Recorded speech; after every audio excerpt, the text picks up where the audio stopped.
Recent ಆಗಿ viral ಆಗಿದ್ದ ಸೌಜನ್ಯ ಕೊಲೆ ಪ್ರಕರಣದ ವಿಡಿಯೋಗಳಿಂದ ಸಮೀರ್ ಎಂಡಿ ಅವರು ಎಷ್ಟು ದುಡ್ಡನ್ನ ಸಂಪಾದನೆ ಮಾಡಿದ್ದಾರೆ ಬನ್ನಿ ತಿಳ್ಕೊಳ್ಳೋಣ. ಸಮೀರ್ ಎಂಡಿ ಅಲಿಯಾಸ್ ದೂತ ಇವರು ಸೌಜನ್ಯ ಕೊಲೆ ಪ್ರಕರಣದ ಕುರಿತು 3 ವಿಡಿಯೋಗಳನ್ನ ಅಪ್ಲೋಡ್ ಮಾಡಿದ್ದಾರೆ. ಇದರಲ್ಲಿ ಮೊದಲನೇ ವಿಡಿಯೋ ವೈರಲ್ ಆಗುತ್ತೆ, 19 ಮಿಲಿಯನ್ಗೂ ಅಧಿಕ ವೀಕ್ಷಣೆಯನ್ನ ಇದು ಪಡ್ಕೊಳ್ಳುತ್ತೆ.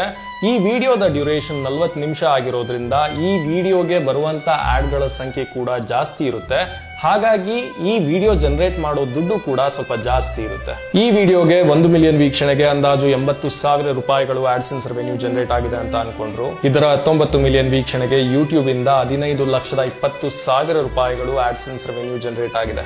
ಒಂದು ವಿಡಿಯೋಗೆ 19 ಮಿಲಿಯನ್ ವೀಕ್ಷಣೆ, ಇದು ಕನ್ನಡದ ಯೂಟ್ಯೂಬ್ ಇತಿಹಾಸದಲ್ಲಿ ಒಬ್ಬ ಇಂಡಿವಿಜುವಲ್ ಕಾಂಟೆಂಟ್ ಕ್ರಿಯೇಟರ್ ಮಾಡಿರುವ ಅತಿ ದೊಡ್ಡ ಸಾಧನೆ. ಇನ್ನ ಉಳಿದ 2 ವಿಡಿಯೋಗಳನ್ನ ನೋಡೋದಾದ್ರೆ 2 ವಿಡಿಯೋಗಳ ಡ್ಯೂರೇಷನ್ ಹೆಚ್ಚು ಕಮ್ಮಿ 16 ನಿಮಿಷ ಇದೆ. ಮತ್ತೆ ಒಂದಕ್ಕೆ 4.4 ಮಿಲಿಯನ್ ವೀಕ್ಷಣೆ ಸಿಕ್ಕಿದೆ, ಮತ್ತೆ ಇನ್ನೊಂದಕ್ಕೆ 1.5 ಮಿಲಿಯನ್ ವೀಕ್ಷಣೆ ಸಿಕ್ಕಿದೆ. ಈ ವಿಡಿಯೋಗಳು ಕ್ರೈಮ್ಗೆ ಸಂಬಂಧಪಟ್ಟಂತಹ ವಿಡಿಯೋಗಳು, ಮತ್ತೆ ಈ ವಿಡಿಯೋಗಳ ಡ್ಯೂರೇಷನ್ ಮಾಡರೇಟ್ ಆಗಿದೆ. ಹಾಗಾಗಿ ಯೂಟ್ಯೂಬ್ ಕನಿಷ್ಠ ಪಕ್ಷ ಇದರ 1 ಮಿಲಿಯನ್ ವೀಕ್ಷಣೆಗೆ 50,000 ರೂಪಾಯಿ ಆಡ್ಸೆನ್ಸ್ ರೆವೆನ್ಯೂ ಅನ್ನ ಕೊಟ್ಟಿದೆ ಅಂತ ಅನ್ಕೋಬಹುದು. ಈ ಲೆಕ್ಕದಲ್ಲಿ ಈ 2 ವಿಡಿಯೋಗಳ 5.9 ಮಿಲಿಯನ್ ವೀಕ್ಷಣೆಗೆ ಟೋಟಲ್ ಆಗಿ ಯೂಟ್ಯೂಬ್ ಇವರಿಗೆ 2,95,000 ರೂಪಾಯಿಗಳು ಕೊಟ್ಟಿದೆ ಅಂತ ಅನ್ಕೋಬಹುದು. ಇನ್ನೇನ್ ಮತ್ತೆ ಸಮೀರ್ ಎಂಡಿ ಅವ್ರಿಗೆ ಹೊಡಿತಲ್ಲ ಲಾಟ್ರಿ ಅಂತ ನೀವ್ ಅನ್ಕೊಂಡ್ರೆ ಕ್ಷಮಿಸಿ, ನೀವು ಏಪ್ರಿಲ್ ಫೂಲ್ ಆಗಿದ್ದೀರಾ. ನಮ್ಮ ದೇಶದ ನ್ಯಾಯಾಂಗ ವ್ಯವಸ್ಥೆ ಮತ್ತೆ ಪೊಲೀಸ್ ಅಧಿಕಾರಿಗಳು ಕೆಲಸ ಮಾಡುವಂತ ರೀತಿ ನೋಡಿದ್ರೆ ನನಗೆ ಕೋರ್ಟ್ ಅಲ್ಲಿ ಸಿಗುವ ನ್ಯಾಯಕ್ಕಿಂತ ಶೆಡ್ ಅಲ್ಲಿ ಸಿಗುವ ನ್ಯಾಯದ ಮೇಲೆ ನಂಬಿಕೆ ಜಾಸ್ತಿ ಆಗುತ್ತೆ. ಯಾಕೆಂದ್ರೆ ನಮ್ಮ ದೇಶದಲ್ಲಿ ಕ್ರೈಮ್ ಗಳನ್ನ ಮಾಡೋರ್ಗಿಂತ ಕ್ರೈಮ್ ಬಗ್ಗೆ ಮಾತಾಡೋರನ್ನ ಸ್ಟ್ಯಾಂಡ್ ಅಪ್ ಕಾಮಿಡಿಯನ್ ಗಳನ್ನ ಕ್ರಿಮಿನಲ್ ಗಳ ರೀತಿ ಕಾಣ್ತಾರೆ. ಸಮೀರ್ ಎಂಡಿ ಅವರ 19 ಮಿಲಿಯನ್ ವೀಕ್ಷಣೆ ಪಡೆದ ವಿಡಿಯೋಗೆ ಕೋರ್ಟ್ ನಿಂದ ನೋಟಿಸ್ ಹೋಗುತ್ತೆ.